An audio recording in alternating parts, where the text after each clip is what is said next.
Electronic voting machine यानी कि EVM और voter variable paper audit trail से जुड़े मामले में गुरुवार को सुप्रीम कोर्ट में सुनवाई हुई। ईवीएम के साथ वीवीपैट का इस्तेमाल करके डाले गए वोटों के पूरे सत्यापन के अनुरोध से जुड़ी याचिकाओं पर हायरिंग के दौरान यह भी पता चला कि यूनाइटेड किंगडम और अमेरिका में बंद की जा चुकी ईवीएम और भारत में इस्तेमाल हो रही वोटिंग मशीनों में क्या अंतर है। दरअसल चुनाव आयोग के वकील यूरोप के देशों और अमेरिका से हटाई गई ईवीएम और भारतीय ईवीएम की तुलना कर रहे हैं। विदेशी मशीनें नेटवर्क से जुड़ी होती थीं और उनके प्रभावित होने का अंदेशा था, जबकि भारत की ईवीएम स्टैंड अलोन मशीन है, वह किसी नेटवर्क से जुड़ी नहीं होती है। विदेशों में ईवीएम निजी कंपनी बनाती थी, पर भारत में इसे पब्लिक सेक्टर कंपनी बनाती है।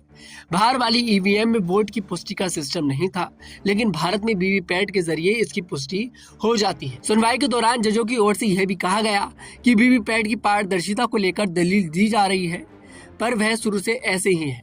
मशीन में बल्ब जलता है, वोट की पुष्टि करने के लिए 7 सेकंड का मौका मिलता है। यही उस व्यवस्था को लाने का मकसद था। जस्टिस संजीव खन्ना ने प्रशांत भूषण से कहा, आप इस तरह हर चीज पर अविश्वास नहीं जता सकते हैं। आपकी बातों को हमने विस्तार से सुना, चुनाव आयोग के प्रयासों को भी जाना।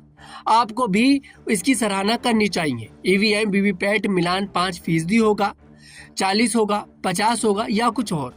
चुनाव आयोग को हर बात पर आपको सफाई देने की जरूरत नहीं है, वे लोग काम कर रहे हैं।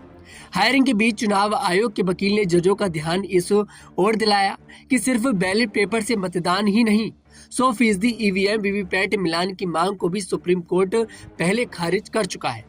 कुछ हाई कोर्ट भी ऐसी याचिकाओं को निराधार बताकर ठुकरा चुकी है। वकील ने आगे यह भी दोहराया कि ईवीएम स्टैंड अलोन मशीन है, जिसे हैक करना संभव ही नहीं है। चुनाव आयोग के वकील मनिंदर सिंह की ओर से बताया गया कि चुनाव आयोग संवैधानिक संस्था है, वह दायित्व निभा रही है। ईवीएम से मतदान की मौजूदा व्यवस्था में कोई छेड़छाड़ संभव ही नहीं है। बैलेट पेपर से मतदान की मांग को सुनकर सुप्रीम कोर्ट पहले खारिज कर चुका है, इसे दोबारा उठाने की अनुमति नहीं दी जानी चाहिए। अगर आपको हमारा वीडियो पसंद आया, हमारे वीडियो को लाइक करें, शेयर करें और हमारे चैनल को जरूर सब्सक्राइब करें।